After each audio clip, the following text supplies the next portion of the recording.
ವರ್ಷದ 365 ನೀರು ಇರ್ತಾ ಇತ್ತು. ಸೊ ಇವತ್ತು ಯಾಕೋ ಇಲ್ಲ, ನೀರು ಖಾಲಿಯಾಗಿದೆ. ಲಕ್ಷ್ಮೀ ನರಸಿಂಹಸ್ವಾಮಿ ಟೆಂಪಲ್ ಕಾಣುತ್ತೆ. ಮನುಷ್ಯರು ಇಲ್ಲಿ ಯಾರೂ ಇಲ್ಲ, ನಾನೊಬ್ಬನೇ ಇದ್ದೀನಿ.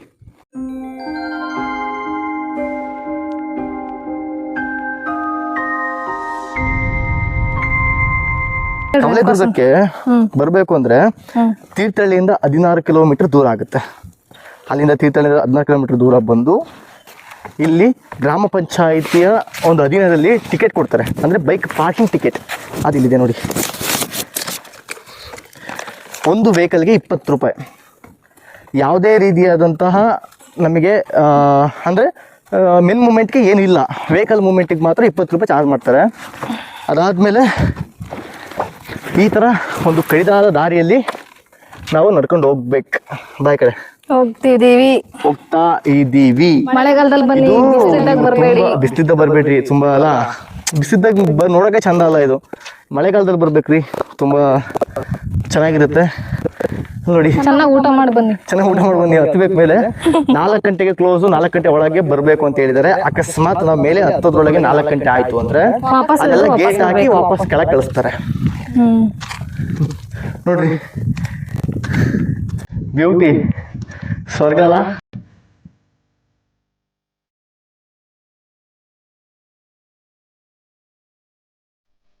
ಬೇಸಿಗೆಗಾಲದಲ್ಲಿ ಯಾವುದೇ ಕಾರಣಕ್ಕೂ ಬರಬೇಡಿ. ಇಲ್ಲಿ ಮಳೆಗಾಲದಲ್ಲಿ ಮಾತ್ರ ಬಂದರೆ ಚೆನ್ನಾಗಿರುತ್ತೆ. ಇದು ಪರವಾಗಿಲ್ಲ, ಚೆನ್ನಾಗಿದೆ. ಆದರೂ ಮಳೆಗಾಲದಲ್ಲಿ ಬಂದರೆ ಇನ್ನೂ ಬೆಟರ್ ಆಗಿರುತ್ತೆ ಅಂತ ನನ್ನ ಅನಿಸಿಕೆ. ಅಲ್ವಾ? ಅದೇ ವಾಸ್ತವ.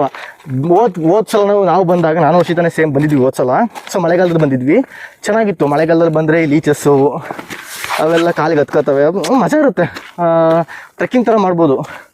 ಈ ಬೇಸಿಗೆಗಾಲದಲ್ಲಿ ಬಂದರೆ ಸ್ವಲ್ಪ ಕಷ್ಟ. ನಿಮಗೆ ಮುಂದೆ ಹೋದ ತೋರಿಸ್ತೀನಿ. ಕವಲೇದುರ್ಗದಲ್ಲಿ ಸುಮಾರು ನಾವು ಇಲ್ಲಿ ಟ್ರೆಕ್ಕಿಂಗ್ ಮಾಡ್ತಾ ಹೋದರೆ ಸುಮಾರು 1.5ರಿಂದ 2 ಕಿಲೋಮೀಟ್ರ್ ನಾವು ಮೇಲೆತ್ತಬೇಕು. ಮೇಲೆತ್ತಾ ಹೋಗ್ತಾ ಇದ್ದೀವಿ. ನಿಮಗೆ ಯಾಕೆ ಮಳೆಗಾಲದಲ್ಲಿ ಬಾ ಅಂತ ಹೇಳಿದೆ ಅಂತಂದರೆ, ನಾನು ಇಲ್ಲಿ ನೋಡ್ರಿ, ಇಲ್ಲಿದೆಯಲ್ಲ, ಇಲ್ಲಿ ಮಳೆಗಾಲದಲ್ಲಿ ಬಂದರೆ ಇಲ್ಲೆಲ್ಲ ತುಂಬ ನೀರು ಬರ್ತಾ ಇರುತ್ತೆ. ಇಲ್ಲಿ ಸಣ್ಣಗೆ ಜರಿ ಥರ ಹರಿತಾ ಇರುತ್ತೆ. ಸೊ ನೋಡಿ ಇಲ್ಲಿ, ಇಲ್ಲಿಂದ ನೀರು ಬರ್ತಾ ಇರುತ್ತೆ, ಇಲ್ಲಿ ಜರಿ ಥರ ಹರ್ಕೊಂಡು ಬರ್ತಾ ಇರುತ್ತೆ. ಸೊ ನೋಡೋಕ್ಕಷ್ಟೇ ಚೆನ್ನಾಗಿರುತ್ತೆ. ಅದಕ್ಕೆ ಮಳೆಗಾಲದಲ್ಲಿ ಬಂದರೆ ಇದು ಸ್ವರ್ಗ. ಹೋಗ್ತಾ ಇದ್ದೀವಿ ನೋಡ್ರಿ. ಇವಾಗ ಹತ್ತಬೇಕು, ಇನ್ನು 1.5 ಕಿಲೋಮೀಟ್ರ್ 2 ಕಿಲೋಮೀಟ್ರ್ ಹತ್ತಬೇಕು. ಆದರೂ ಚೆನ್ನಾಗಿರುತ್ತೆ. ಮೇಲೆ ತೋರಿಸ್ತೀನಿ ನಿಮ್ಗೆ ಹೆಂಗಿದೆ ಅಂತ. ಈಗ ನಾವು ನಿಂತಿದ್ದೀವಿ ಮೊದಲನೇ ಮುಖ್ಯ ಮಹಾದ್ವಾರ ಹತ್ರ. ಈ ಮುಖ್ಯ ಮಹಾದ್ವಾರದಲ್ಲಿ ನೋಡ್ಬೋದು, ಅಲ್ಲಿ ತೋರಿಸಿ, ಅಲ್ಲಿ ಆಂಜನೇಯನ ಕೋಟೆ ಮೇಲ್ಭಾಗದಲ್ಲಿ ಆಂಜನೇಯನ ವಿಗ್ರಹ ಕೆತ್ತಿದ್ದಾರೆ. ಮತ್ತು ಈ ಕಡೆ ಕೆಲವು ಗೊಂಬೆಗಳ ಚಿತ್ರಗಳನ್ನು ಕೆತ್ತಿದ್ದಾರೆ. ಅದಾದ ನಂತರ ಈ ಕಲ್ಲುಗಳು ನೋಡಿರ್ಬೋದು. ಈ ಕಲ್ಲುಗಳು ಎಷ್ಟು ಬಿಗಿಯಾಗಿ ನಿಂತಿದ್ದಾವೆ ಅಂತಂದರೆ, ಇತಿಹಾಸದಲ್ಲಿ ಹೇಳೋ ಪ್ರಕಾರ ಈ ಕಲ್ಲುಗಳನ್ನು ಸುಣ್ಣ ಮತ್ತು ಮರಳನ್ನು ಮಿಶ್ರಣ ಮಾಡಿ ಕಟ್ಟಿದ್ದಾರೆ ಅನ್ನೋ ಒಂದು ಇತಿಹಾಸ ಇದೆ. ಬನ್ನಿ, ಮೊದಲನೇ ಮಹಾದ್ವಾರವನ್ನು ದಾಟಿ ಹೋಗೋಣ.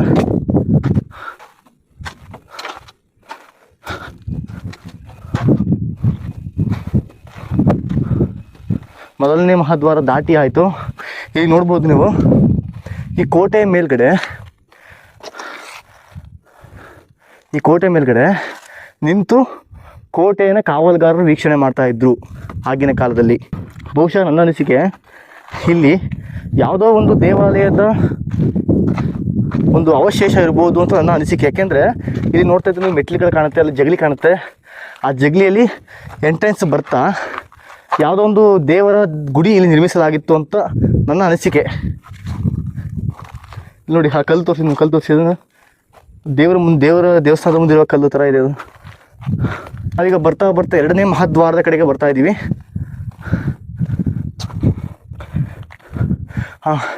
ನೀವು ಇಲ್ಲಿ ನೋಡ್ಬೋದು 2ನೇ ಮಹಾದ್ವಾರ ನೋಡ್ರಿ. ಈ ಕಲ್ಲು ಹಾಸುಗಳು ನೋಡ್ರಿ, ಆಗಿನ ಕಾಲದಲ್ಲಿ ಮೆಟ್ಲುಗಳ ರೀತಿ ಕಲ್ಲು ಹಾಸುಗಳು. ಆಮೇಲೆ ಒಂದು ಪ್ರಕಾರ ಹೇಳ್ತಾರೆ, ಇಷ್ಟು ಕಲ್ಲು ಹಾಸು ಮೇಲೆ ನಾವು ನಡೆಯೋಕ್ಕೆ ಇಷ್ಟು ಸುಸ್ತಾಗ್ತಾ ಇದ್ದೀವಿ. ಆಗಿನ ಕಾಲದಲ್ಲಿ ಕುದುರೆಗಳನ್ನು ಮತ್ತು ಆನೆಗಳನ್ನು ಇದ್ರ ಮೇಲೆ ತರೋರಂತೆ. ನೋಡಿ ಯಾವ ಲೆವೆಲ್ಲಿಗೆ ಆಗಿನ ಕಾಲ ಟೆಕ್ನಾಲಜಿ ಹೆಂಗೆ ಬೆಳೆಸಿದ್ದಾರೆ ಅಂತ.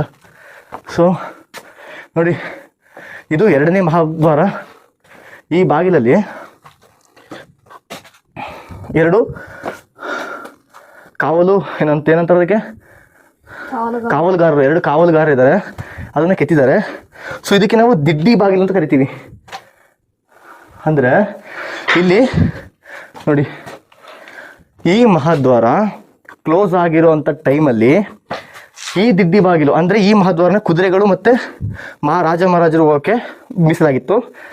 ಈ ದಿಡ್ಡಿ ಬಾಗಿಲಲ್ಲಿ ಜನಸಾಮಾನ್ಯರು ಯಾರಾದರೂ ಹೋಗ್ಬೇಕಾದ್ರೆ ಈ ನಿಡಿಲಿ ಇದನ್ನ ಲಾಕ್ ಮಾಡಿದ್ದಾರೆ. ಈ ದಿಡ್ಡಿ ಬಾಗಿಲಿಂದ ಆ ಕಡೆಯಿಂದ ಬಂದು ನೋಡಿ, ಇಲ್ಲಿ ಈ ಕಡೆ ಬನ್ನಿ, ಇಲ್ಲಿಂದ ಬರ್ಬೋದಿತ್ತು. ಅಂದರೆ ಈ ಮಾಲ್ಗಳೆಲ್ಲ ಹೋದಾಗ ಚೆಕ್ ಮಾಡ್ತಾರೆ ಗೊತ್ತಾ, ಏನಾದರೂ ಇದೆಯಾ ಅಂತೆಲ್ಲ ಚೆಕ್ ಮಾಡ್ತಾರಲ್ಲ. ಸೊ ಆ ಟೈಪು ಇಲ್ಲಿಂದ ಚೆಕ್ಕಿಂಗ್ ಆಗಿ ಹೀಗೆ ದ್ವಾರ ಬಾಗಿಲು ದಾಟಿ ಒಳಗೆ ಹೋಗ್ತಾ ಇದ್ರು. ನೋಡಿ ಕೆತ್ತನೆಗಳು ನೋಡ್ರಿ, ಇವರು ಕೆಳದಿ ಸಂಸ್ಥಾನ ಎಲ್ಲ ಶಿಥಿಲಗೊಂಡು ಬಿದ್ದಿದ್ದಾವೆ. ನೋಡಿ ಅಲ್ಲಿ ಕಾಣ್ತಿರ್ಬೋದು ನಿಮಗೆ, ಅಲ್ಲಿ ಝೂಮ್ ಹಾಕಿರ್ಲಿಕ್ಕೆ ಅದೊಂದು ಕಲ್ಲು ಕಾಣುತ್ತೆ. ಸುಮಾರು 5 ರಿಂದ 6 ಅಡಿ ಎತ್ತರದ ಒಂದು ನಾಗರ ಕಲ್ಲು ಕಾಣುತ್ತೆ ನಿಮಗೆ. ಸೊ ಆ ಕಡೆಯಿಂದ ಹೋಗೋಕ್ಕೆ ದಾರಿ ಇಲ್ಲ, ಹಾಗಾಗಿ ನಾನು ಇಲ್ಲಿ ಮಾಡ್ತಿದ್ದೀನಿ. ಸೊ ಸಾಧ್ಯ ಆದರೆ ಆ ಕಡೆಯಿಂದ ಬರ್ತಾ ನಾನು ತೋರಿಸ್ತೀನಿ ನಿಮಗೆ. ಅದೊಂದು ನಾಗರ ಬಾವಿ ಕಾಣುತ್ತೆ, ಅದಕ್ಕೆ ನಾಗರ ಬಾವಿ ಅಂತ ಕರೀತಾರೆ. ಆಗಿನ ಕಾಲದಲ್ಲಿ ಒಂದು ನಾಗದೈವಕ್ಕೂ ಎಷ್ಟು ಆತಿಥ್ಯ ಪೂಜೆ ಸಲ್ಲಿಸಿದ್ರು ಅಂತ ನೀವು ಲೆಕ್ಕ ಹಾಕ್ಬೋದು. ನೋಡಿ ಏನು ಗೊತ್ತಾ, ಈ ಕೆಳದಿ ಸಂಸ್ಥಾನ ಇದೆಯಲ್ಲ, ಈ ಕೋಟೆ ಕೆಳದಿ ರಾಜವಂಶಸ್ಥೆ ಸೇರಿದ್ದು. ಇದು ಕೋಟೆ 9ನೇ ಶತಮಾನದಲ್ಲಿ ಕಟ್ಟಲಾಗಿದೆ ಅಂತ ಹೇಳಲಾಗ್ತದೆ. 16ನೇ ಶತಮಾನದಲ್ಲಿ ರಾಜ ವೆಂಕಟಪ್ಪ ನಾಯಕ ಈ ಕೋಟೆಯನ್ನು ದುರಸ್ತಿಗೊಳಿಸ್ತಾನೆ, ಅಂದರೆ ಮರು ಅಭಿವೃದ್ಧಿಗೊಳಿಸ್ತಾನೆ. ಆಯಿತಾ, ಎಷ್ಟು ಭದ್ರವಾಗಿ ನಿಂತಿದೆ ನೋಡಿ ಇದು ಕೋಟೆ. ಈ ಕೋಟೆನ ರಾಜ ವೆಂಕಟಪ್ಪ ನಾಯಕ ಮತ್ತು ನಮ್ಮ ಶಿವಪ್ಪ ನಾಯಕ, ಕೆಳದಿ ಚೆನ್ನಮ್ಮ, ಚೆನ್ನಮ್ಮಾಜಿ ಸುಮಾರು ಜನ ಆಳ್ವಿಕೆ ಮಾಡ್ತಾರೆ ಈ ಕೋಟೆನ. ಅದರಲ್ಲಿ ಚೆನ್ನಮ್ಮ ಒಳ್ಳೆ ಆಡಳಿತಗಾರ್ತಿ ಅಂತ ಹೆಸರು ಪಡ್ಕೊಂಡಿರ್ತಾರೆ. ಏನಕ್ಕೆ ಅಂದರೆ ಔರಂಗಜೇಬ್ ಇಲ್ಲಿಗೆ ಬಂದಾಗ ಔರಂಗಜೇಬನ್ನು ಹೊಡೆದೋಡಿಸಿದಂಥ ದಿಟ್ಟ ಒಂದು ರಾಜಮಾತೆ ರಾಣಿ ಚೆನ್ನಮ್ಮ. ಛತ್ರಪತಿ ಶಿವಾಜಿ ಮಹಾರಾಜನ 2ನೇ ಮಗ ರಾಜಾರಾಮನಿಗೆ ಚೆನ್ನಮ್ಮ ಆಶ್ರಯ ಕೊಟ್ಟಿದ್ಲು ಅಂತೇಳಿ ಆ ಚೆನ್ನಮ್ಮನ ಔರಂಗಜೇಬ್ ಸೈನ್ಯ ಹುಡ್ಕೊಂಬಂದಾಗ ಔರಂಗಜೇಬ್ ಸೈನ್ಯನ ಹೊಡೆದು ಓಡಿಸಿದ್ರು ಅಂತ ಇತಿಹಾಸ ಹೇಳಲಾಗ್ತದೆ. ನೋಡಿ ಇದೊಂದು ದಿಡ್ಡಿ ಬಾಗಿಲು, ಇಲ್ಲಿ ನಿಮಗೆ ಪೂರಿ ತೋರಿಸ್ತೀನಿ, ಇಲ್ಲಿ ಬನ್ನಿ. ಇದೊಂದು ದಿಡ್ಡಿ ಬಾಗಿಲು. ಆ ಒಂದು ಬಾಗಿಲು ಕ್ಲೋಸ್ ಆದಾಗ ಈ ಬಾಗಿಲಿಂದ ಹಿಂಗೆ ಬರ್ತಾ ಇದ್ವಿ. ಇದು 3ನೇ ಮಹಾದ್ವಾರ ಅಲ್ವಾ.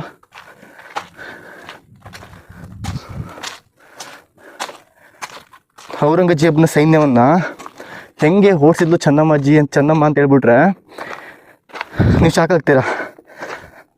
ಔರಂಗಜೇಬ್ ಸೈನ್ಯ ರಾಜಾರಾಮ್ಗೆ ಆಶ್ರಯ ಕೊಟ್ಟಿದ್ದಾರೆ ಚೆನ್ನಮ್ಮ ತಿಳಿದು ಇಲ್ಲಿಗೆ ಬಂದಾಗ, ದಂಡೆತ್ತಿ ಬಂದಾಗ, ಈ ಪಶ್ಚಿಮ ಘಟ್ಟದಲ್ಲಿ ಚೆನ್ನಮ್ಮ ಬಳಸುವಂಥ ಅಸ್ತ್ರನೇ ಗೆರಿಲ್ಲಾ ಯುದ್ಧ ತಂತ್ರ.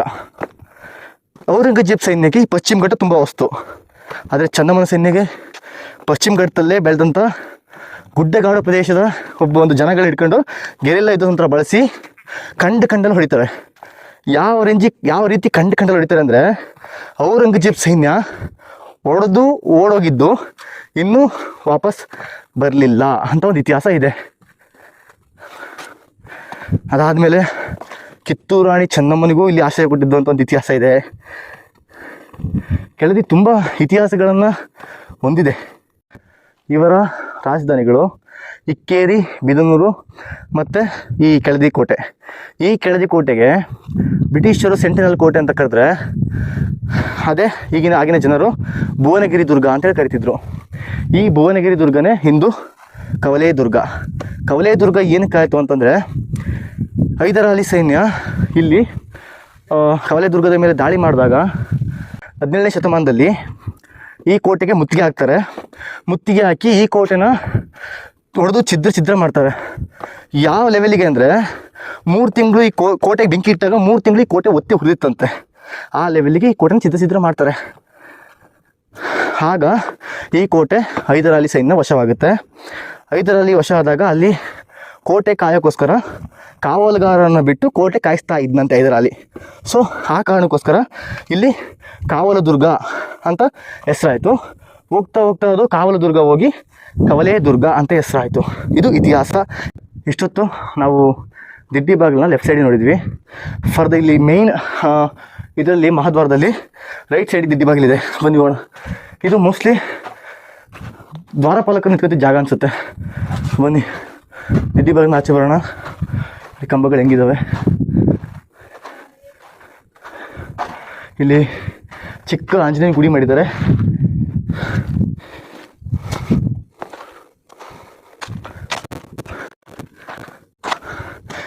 ಫೈನಲಿ ನಾವು ರೀಚ್ ಆದ್ವಿ. ಮುಂಚೆ ಎಲ್ಲ 5 ಗಂಟೆ ಅಂತ ಇತ್ತು, ಇವಾಗ 4 ಗಂಟೆ ಅಂತ ಹೇಳ್ತಾ ಇದ್ದಾರೆ. ಇಲ್ಲಿ ಬೇಲ್ ಬಂದಾಗ 3 ಗಂಟೆಗೆ ಕ್ಲೋಸ್ ಅಂತ ಹೇಳ್ತಾ ಇದ್ದಾರೆ. ನೋಡೋಣ ಏನಾಗುತ್ತೆ ಅಂತ. ನಿಮಗೆ ಈ ದೇವಸ್ಥಾನ ನೋಡ್ತಿದ್ದೀರಲ್ಲ, ಈ ದೇವಸ್ಥಾನ ಏನು ವಿಶೇಷತೆ ಹೇಳ್ಬೋದಾ ನೀವು? ಹಾಂ, ಓಕೆ ಒಂದೇ 5 ಮಿನಿಟ್ಸ್ ಹೋಗ್ಬಿಡ್ತೀವಿ. ಈ ದೇವಸ್ಥಾನದ ವಿಶೇಷತೆ ಏನಂದರೆ, ಇದು ವಿಶ್ವನಾಥ ಟೆಂಪಲ್. ಈ ವಿಶ್ವನಾಥ ಟೆಂಪಲಲ್ಲಿ ಏನು ವಿಶೇಷ ಅಂತಂದರೆ, ನೀವು ಪ್ರತಿ ದೇವಾಲಯದಲ್ಲಿ ಈ ಗರುಡಗಂಬನ ಒಂದು ಗರುಡಗಂಬ ನೋಡಿರ್ತೀರಿ. ಇಲ್ಲಿ ಗರುಡಗಂಬಗಳು ನಿಮಗೆ ನೋಡಲಿಕ್ಕೆ 2 ಸಿಗ್ತವೆ. ಇದರ ವಿಶೇಷತೆ ಏನಂದರೆ, ನೀವು ಕಾಶಿ ವಿಶ್ವನಾಥಕ್ಕೆ ಹೋದಾಗ 2 ಗರುಡಗಂಬ ಸಿಗ್ತವೆ. ಅದಾದಮೇಲೆ ನೀವು ಕವಲೆ ದುರ್ಗದ ಈ ಕಾಶಿ ವಿಶ್ವನಾಥನಲ್ಲಿ 2 ಗರುಡಗಂಬ ಸಿಗ್ತವೆ. ಮೋಸ್ಟ್ಲಿ ಇದು ಭಾರತದಲ್ಲಿ 2 ಗರುಡಗಂಬ ಇರೋದು ಇವೆರಡೇ ಅನಿಸುತ್ತೆ, ಮತ್ತು ಬೇರೆ ಯಾವುದೂ ಇಲ್ಲ. ಹೋಗ್ತಾ ಇದ್ದರೆ ಮೇಲೆ ಒಳಗೆ ಕಾಶಿ ವಿಶ್ವನಾಥ ಟೆಂಪಲ್ ಇದೆ. ಈ ದೇವಸ್ಥಾನನ 16ನೇ ಶತಮಾನದಲ್ಲಿ ರಾಜ ವೆಂಕಟಪ್ಪ ನಾಯಕ ಇದನ್ನು ಕಟ್ಟಿಸಿದ ಅಂತ ಹೇಳಿ ಇತಿಹಾಸದ ಉಲ್ಲೇಖಗಳು ಹೇಳುತ್ತೆ. ಅಲ್ಲಿ ಮೇಲೆ ಹೋದರೆ, ಅಲ್ಲಿ ಮೇಲೆ ತೋರಿಸಿ, ಲಕ್ಷ್ಮೀ ನರಸಿಂಹಸ್ವಾಮಿ ಟೆಂಪಲ್ ಕಾಣುತ್ತೆ. ಕೆಳದಿ ಸಂಸ್ಥಾನ ವಿಜಯನಗರ ಸಾಮ್ರಾಜ್ಯದ ಸಾಮಂತರು. ಈ ವಿಜಯನಗರ ಸಾಮಂತರು ಅಂದರೆ ಯಾರು ಅಂದರೆ, ವಿಜಯನಗರ ಸಾಮ್ರಾಜ್ಯದ ಅರಸರುಗಳು, ಅವರ ಕೆಳ ಅಡಿಯಲ್ಲಿ ಬರ್ತಕ್ಕಂಥ ಇವರು ದೊರೆಗಳು. ಆಯಿತಾ? ವಿಜಯನಗರ ಯಾವಾಗ 1565ರಲ್ಲಿ ತಾಳಿಕೋಟೆ ಕದನ ನಡೆಯುತ್ತೋ ಆಗ ವಿಜಯನಗರ ಸಾಮ್ರಾಜ್ಯ ಸಂಪೂರ್ಣವಾಗಿ ಪತನ ಆಗುತ್ತೆ. ವಿಜಯನಗರ ಸಾಮ್ರಾಜ್ಯ ಯಾವಾಗ ಸಂಪೂರ್ಣ ಪತನ ಆಗುತ್ತೋ, ಕೆಳದಿ ನಾಯಕರು ಮತ್ತು ಮೈಸೂರು ಒಡೆಯರು ನಾವು ಸ್ವಾತಂತ್ರ್ಯರು ಅಂತ ಘೋಷಣೆ ಮಾಡ್ಕೊತಾರೆ. ಸ್ವತಂತ್ರ ಅಂತ ಘೋಷಣೆ ಮಾಡ್ಕೊಂಡಾಗ ಸ್ವತಂತ್ರ ಆಳ್ವಿಕೆ ನಡೆಸ್ತಾರೆ.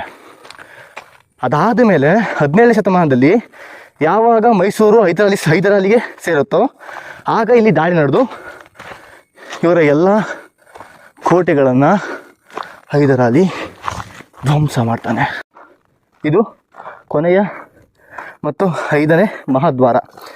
ಈ ದ್ವಾರದಲ್ಲಿ ಏನಪ್ಪ ವಿಶೇಷತೆ ಅಂದರೆ, ಈ ದ್ವಾರ ದಾಟಾಗಲೇ ನಿಮಗೆ ದರ್ಬಾರ್ ಹಾಲ್ ಕಾಣೋದು. ದರ್ಬಾರ್ ಸಭಾಂಗಣ ಅಂತ ಕರೀತಾರೆ.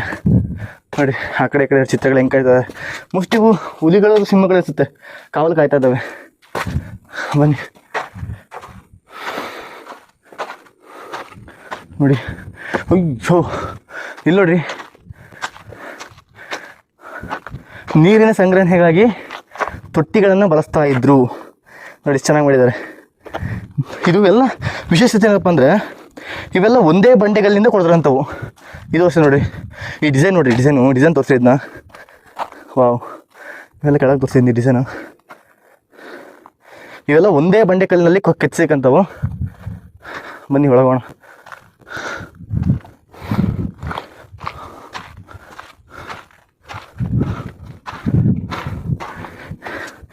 ಇದೆ ನೋಡಿ ದರ್ಬಾರ್ ಹಾಲ್.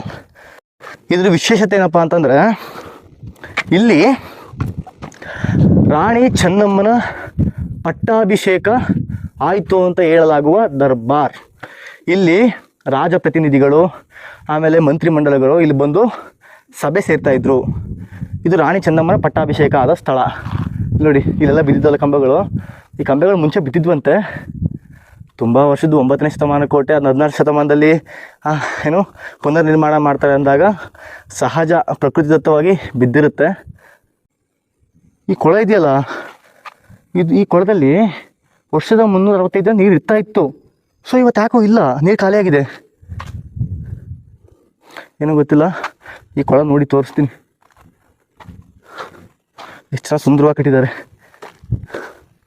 ಅಷ್ಟು ಇದು ಕಲ್ಯಾಣಿ ಥರ ಅನ್ಸುತ್ತೆ ಇದು ಕಲ್ಯಾಣಿ ಥರ. ಇಡೀ ಕೋಟೆಯಲ್ಲಿ ಹರ್ಷಿತಾಲ್ ಕೂತಿದ್ದಾಳೆ, ನಾನು ಒಬ್ಬನೇ ಬಂದಿದ್ದೀನಿ.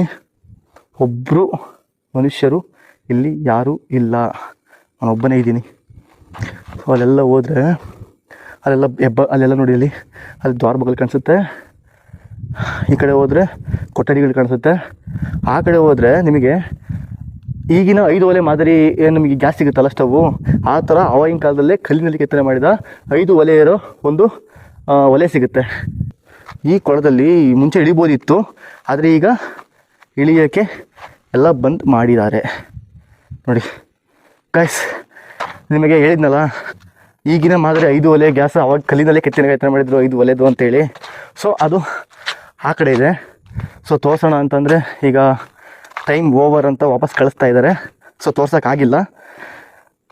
ನೆಕ್ಸ್ಟ್ ಯಾವಾಗಾದರೂ ನಾವು ಈ ಕಡೆ ಕವಲೇದುರ್ಗ ಕಡೆ ಬಂದಾಗ ಅಥವಾ ಅದಕ್ಕೋಸ್ಕರ ಬಿಡುವು ಮಾಡ್ಕೊಂಡು ಬಂದಾಗ ಅದನ್ನು ನಿಮಗೆ ತೋರಿಸುವಂಥ ಪ್ರಯತ್ನ ಮಾಡೋಣ. ಸದ್ಯಕ್ಕೆ ಈಗ ಹೊರಡೋಣ.